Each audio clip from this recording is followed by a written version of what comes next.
What's up everyone, Gids here for a guide on Journey Mode in order for you to get some really good stats on your Stellar Archives. A lot of people are actually ignoring the Journey Mode and are just doing it on auto, but you will never get like really good stats like this one right here if you actually just automatically do those stuff, and you're gonna miss out on a lot of the good passives that you can get from SSR cards. So in this video, we're gonna go in depth into the Journey Mode, Stellar Archive, Arcanas, and whatnot. So if you're interested in learning more about this and maximizing the stats that you can get for your Stellar Archives, stick around. Okay, so I've been playing a lot of Umamusume, and the training system that we have here in the Journey Mode is pretty much almost similar to that. So if you played Umamusume, you should know what you are doing already, no? And you will be able to get some really good stats from this. Anyways, here are some of the ones that I was able to make for like 5 characters already. So this one's for Bunny Girl Charlotte, Bunny Girl Claire. This one needs work because for some reason, her Journey Mode on normal is pretty hard. I don't know why. This is Hilde, really good stats for a tank, and then Ashera for tank as well. Lacey for DPS. This one needs a rework.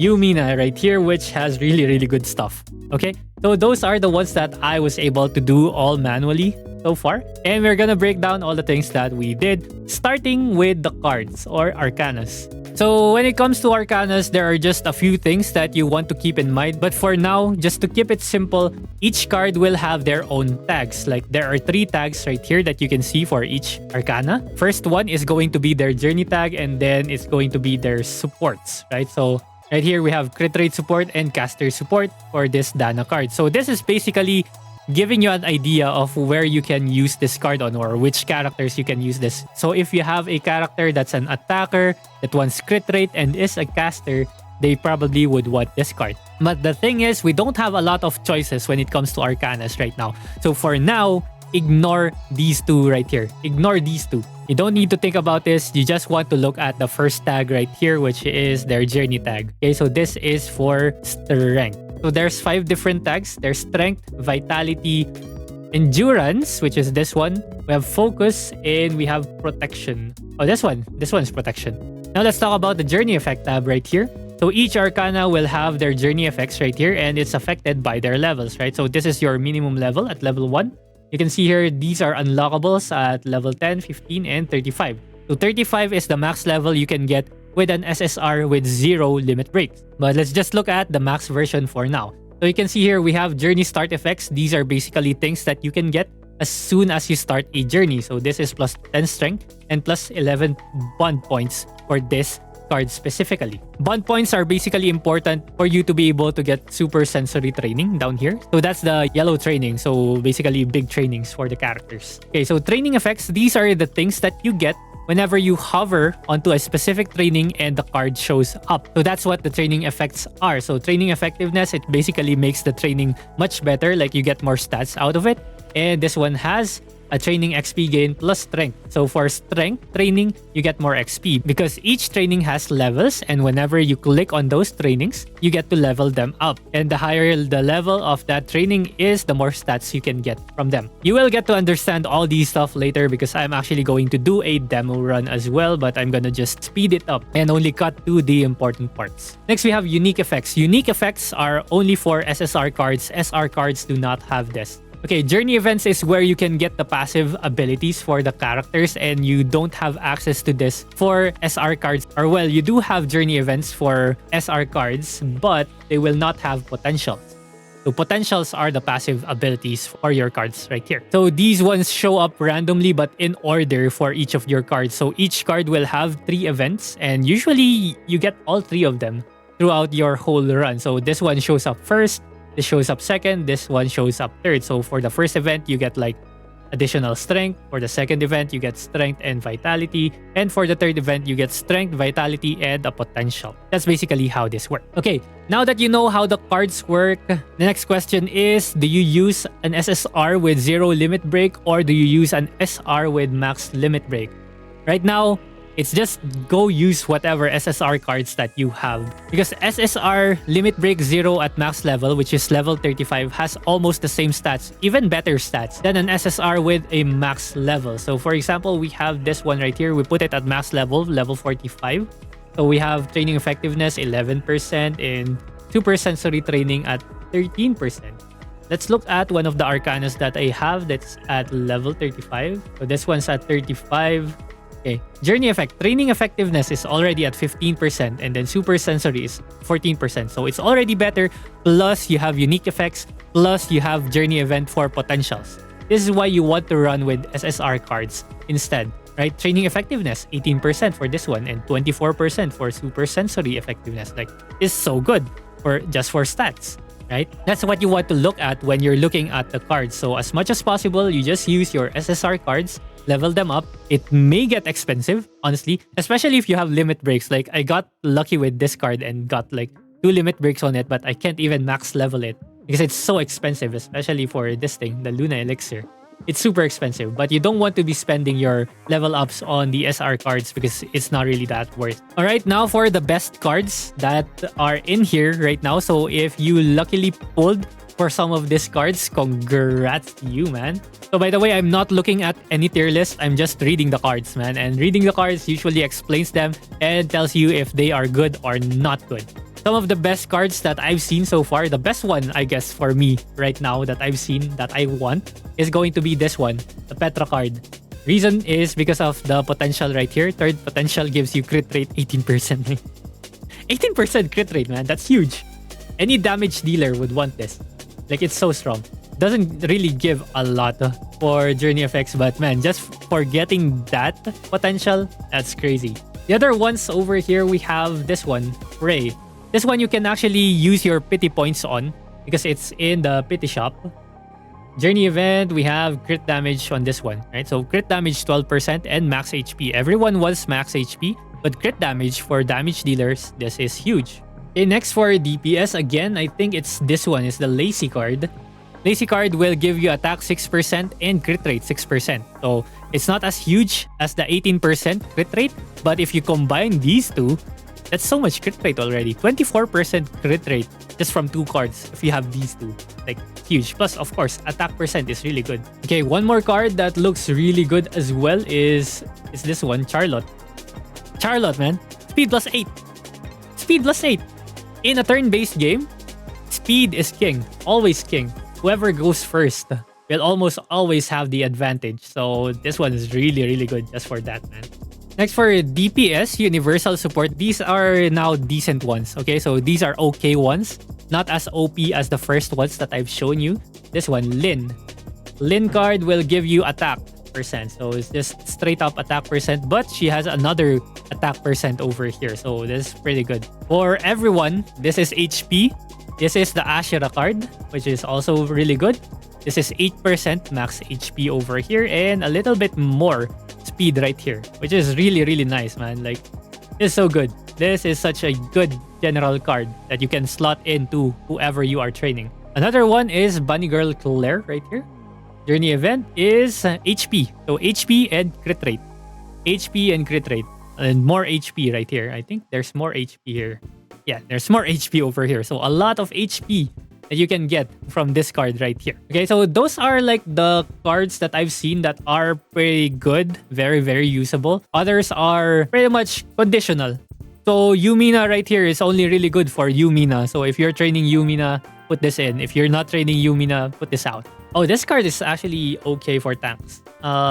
Gives 8% def and rest, right? So yeah, that's pretty much for the cards breakdown. Okay, so let's get into Journey and show you a quick demo of the things that you should be doing once you actually manual run it. Okay, so here we are on the Journey page. So I'm gonna give you a quick walkthrough and demo over here, but I'm gonna be cutting all the unnecessary parts. So first up, you're gonna be selecting parents. So these are basically characters that will join you like after 12 turns and then after 24 turns. So the ones that are important here are actually their blessings right here. Not really the stat.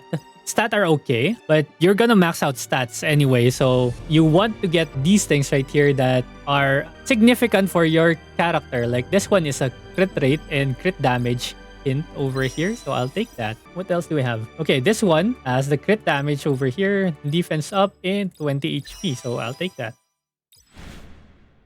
Okay, when it comes to cards selection, right here, I have two decks, right?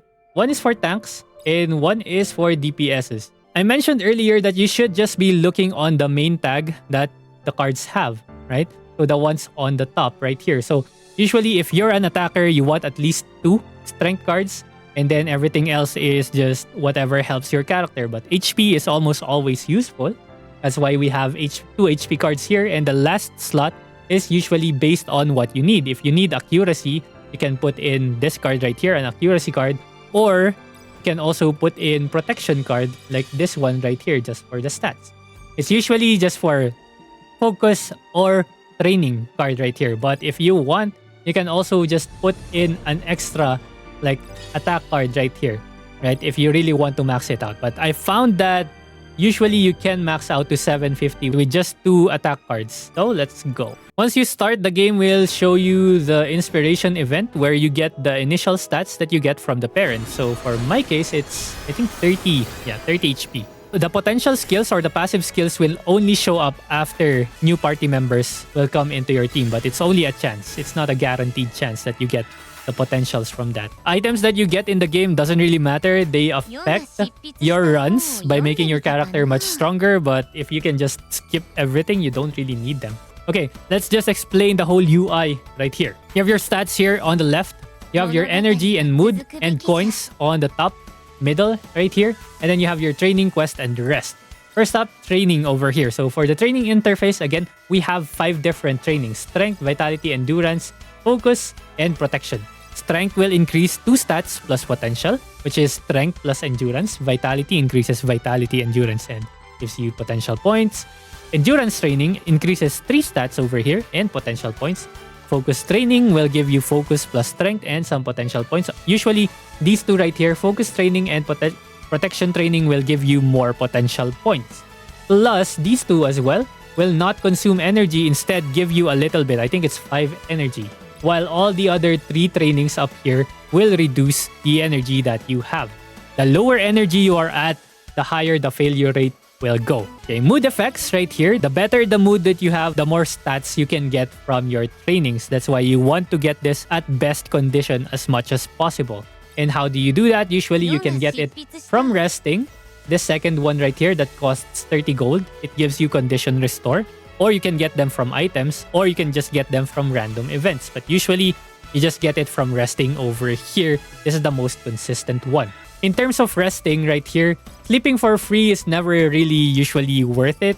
I usually just use up my coins for the meditation room as much as possible because coins don't really serve much purpose. You only really use them to buy items, and the items that you buy are usually just stats, and they are pretty mediocre. The things that you get from training are so much more valuable than what you get by using the coins, or that's why you don't really want to do quests. Usually, you just go for training every single time. On the top left here, you can see here how many turns you have before your objective, which is the trial. And if you click on this one, you can see how many turns are left before your journey ends. So usually you have 45 turns. When it comes to training, you also have these things right here. So these are the cards. These are your cards, right? These are your cards right here, and they have bars under them. So the bars are your bond level indicator. So when that reaches orange, usually at 80%, once you get them to 80%, and they fall into the training that corresponds to their tag, it will glow. So that's your super sensory training. So usually at the beginning, you want to click on anything that has a lot of characters on there, right? So trainings that has the most characters on there. For example, this one, Vitality Training, has 2 people. This has 1. This has none. That's 1. So usually you want to go this one because you want to prioritize getting them to orange bond levels as well. There's also regional bonus, by the way, over here. So in the first area, you get regional bonus for strength and vitality training and endurance training. For the next area that you go to after like the first 6 turns, you go into another region where you get bonuses for training focus and protection. So every time you train, you gain XP. This one down here. If this fills up, the facility will level up. The higher the level, the more stats you get for training in that particular stat. Every time you do training, you will find events like these ones right here. So these are random. Usually they're coming from the cards that you have selected. Sometimes it's just the scenario, or sometimes it's just based on your character. And your choices sometimes matter in this one as well. Okay, again, when selecting items like these ones right here, don't really care about these two. This one's a 5-star item and it gives plus 12 potential points at the end. So I'll just take it. That's a plus 4. Plus 4 potential points. Because you're almost never really going to lose your trials, no? If you have decent stats. Okay, we are now at failure rate 19. I think we can take this one again. Whenever you take protection or focus training, you restore energy instead of using it. But we failed here. So unfortunate. I'll just use up the last 20 energy here for a little bit of potential points. And then hunt quest. So one turn before your goals or objective, hunt quests will show up. Whenever you do the hunt quests, the game is actually going to reward you with a potential plus other effects as well.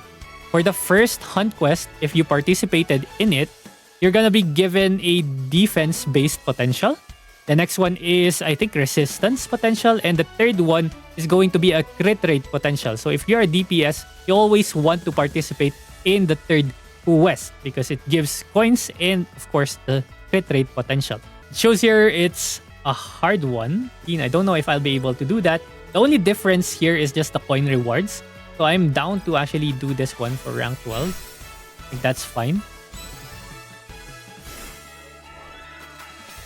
Okay, so we get mood up, strength, points, and there's the potential for defense. Okay, so this is the shop. Usually you encounter a shop before your trial, and this is where you can spend your coins. Right now, I don't think there's anything. Oh, actually, that's good. So Vitality XP, and let's take plus 12 on strength. And then let's go trial. Whenever you do trial, you also get coins from this one. So whenever I get coins from this, I usually use it for resting. Okay, again, so it's just 60 gold for 60 energy. If you get great success, it goes up to 80 energy, which we almost never hit really, but it's fine, right? Okay, let's do focus here. There's not... So whenever you don't really have a choice, just go for focus trainings. Okay, we are on our second hunt quest now. Climbs. Wait, rank 20 hard? I think I can do this, no? Yep. Did it.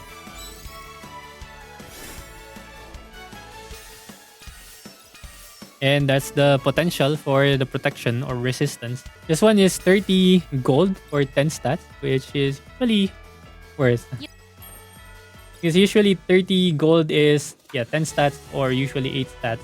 Okay, after the hunt trial, you get your potential or your inspiration event. And a new party member joins your team. And then we transfer over to a new region. The new region will give us bonuses with focus training and protection training plus endurance trainings. Okay, so whenever events like these show up, like usually they will require you like energy or stat requirements. So usually you want to pick the ones with stat requirements. I think those ones are usually the best ones instead of spending your resources on those events. Okay, so this is a scenario where I don't really have any good trainings, but I have the opportunity to take the 30 gold rest for a mood up plus 30 energy. So I'll take this chance right here. Okay, here we go. We have the hunt quest for the third hunt quest, which gives us the crit rate training or crit rate potential. Although training is glowing, we usually ignore that always for this one.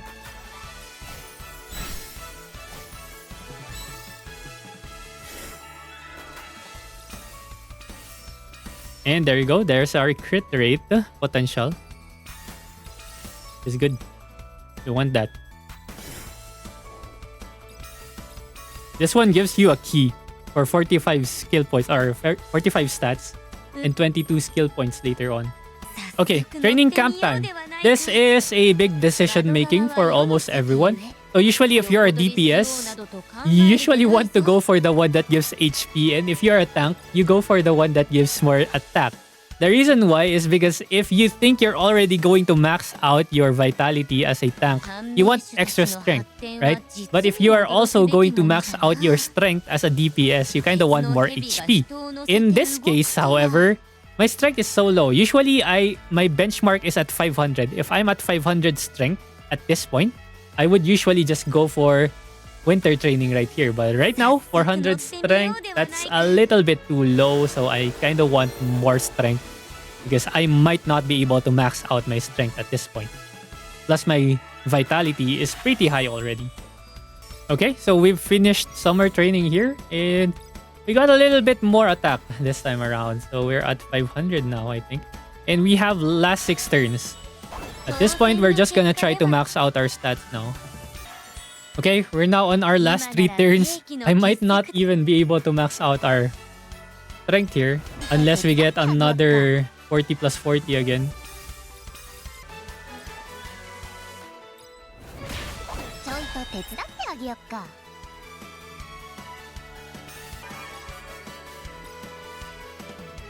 Okay, we actually get to max out strength here with a plus 29 over here. Although we will not be able to get to 500 endurance or not endurance, vitality. Kind of wanted to get 500 vitality as well, but unfortunately, is all we can get for this run, which is actually an okay run. Okay, plus 12 vitality at least. Okay, so we are done here. Pretty much done. Okay, at the end, you get to buy all the potentials that you have, right? By the way, you can pick potentials if you're having a hard time in the trials. I just usually don't buy anything because usually you get to buy this one at the end so that you can get like the perfect or max out discounts that you can get. Effect. This is HP and crit rate. I like it. HP. Speed. Crit rate. Crit rate. Speed. HP. Oh, that's all I can buy. Speed again. Okay, that's good enough. This looks good. 6,300. Ooh. And we got nice blessings here as well. So that's pretty much it. You get to compare it here now on which one is better. This new one is not as good as this. Well, it has more HP. New one has more HP, more speed, and more crit rate, which I feel like should be better. So yeah, that's pretty much it for Journey, the Journey mode, man. If you have any questions, comments, suggestions, please let me know in the comments below. I always try to read every comment and respond to them. So yeah, if you have anything, let me know. Thank you very much for watching and I'll see you guys again next time. GG. But if I lay down and I play dead and I stay dead, maybe you'll get sick of being the